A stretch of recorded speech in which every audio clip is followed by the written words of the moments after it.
Lesson 1. Revenge is never about the enemy, it's about control. Revenge feels like it's aimed at someone else, but the true battlefield is your own mind. The moment someone wrongs you, they steal a piece of your control, your peace, your emotional direction, your narrative. Revenge is the instinct to take it back. But here's the truth. Reacting immediately keeps you chained to them, controlled by their actions, triggered by their existence. The most powerful form of revenge is regaining absolute control over your emotions before you ever strike. When you stop reacting, they lose their power. When you learn to move strategically instead of impulsively, you stop being someone who feels wronged and become someone who decides outcomes. Important people don't chase petty justice.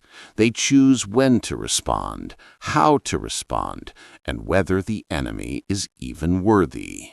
Sometimes the first win is emotional detachment, the ability to walk past the person who expected you to collapse and show them they failed. Lesson 2. Delayed revenge is more powerful than instant payback. Instant revenge satisfies the ego but destroys the long game. When you strike too quickly, your enemy sees the attack coming, prepares for it, and sometimes even uses your reaction to frame you as the problem. But delayed revenge is ice cold. It comes after silence. It comes after patience. It comes after they've forgotten what they did and dropped their guard completely. When you wait, you gain information. How they think, what they fear, where they're weak. You understand the battlefield before you act. A fast punch makes noise. A slow strategy makes impact. Revenge that comes after growth is unmatched because you aren't just trying to hurt them, you're proving you no longer need them to define you. The longer you wait, the sharper your judgment becomes, and the more devastating your final move will be. Lesson 3. Power is the greatest form of revenge. Nothing destroys an enemy more than watching you rise above them. Anyone can insult back, fight back, or lash out emotionally. That's cheap revenge. But when you transform, when you become wealthier, stronger, more disciplined, more respected, that hurts them in a way no direct attack ever could.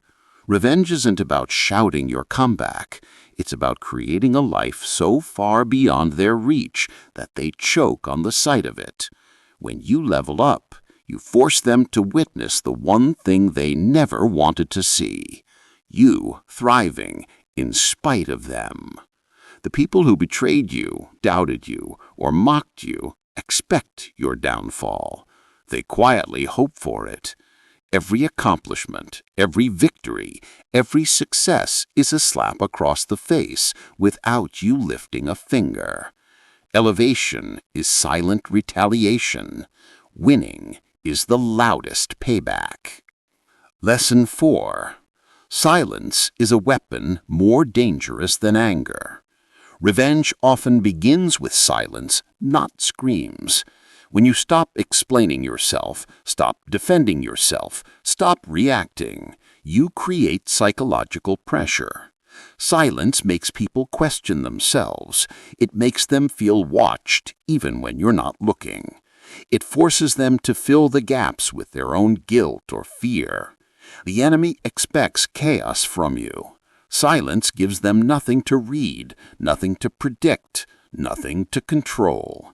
Your silence becomes a mirror that forces them to confront their own actions, often more brutally than any revenge plan. You communicate power by withholding access, by choosing who gets your energy, your words, your presence, your attention. Silence is the art of starving your enemy of relevance. When you disappear, when you pull back, when you give them no emotional reaction whatsoever, they crumble internally long before you ever make your real move. Lesson 5. Revenge without strategy is just self-destruction. The worst revenge is done emotionally. The best revenge is done intelligently. If you move without calculation, you expose yourself more than you hurt them. You lose reputational power, social leverage, and credibility. People who plan their revenge like a chess match win quietly and efficiently. They don't attack from anger, they attack from advantage.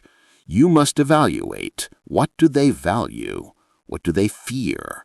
Where are they unprotected? Strategic revenge isn't about causing maximum damage. It's about creating maximum impact with minimum effort. When your plan has layers, timing, and precision, they never see it coming. And the result hits harder because it's engineered, not emotional. A careless strike is loud. A calculated strike is final. Lesson 6. Indifference hurts more than vengeance. Sometimes the most punishing revenge is refusing to acknowledge the person entirely. You strip them of emotional weight, of relevance, of the ability to affect your state. When someone tries to hurt you, what they crave most is proof that you felt it. When you move on effortlessly, they're left with the worst pain, their failure. Indifference is brutal because it tells them they never mattered. You become untouchable, unpredictable, unreadable. And the moment they realize that their actions didn't damage you, didn't slow you, didn't even scratch your momentum, they lose the psychological war. True revenge is emotional immunity.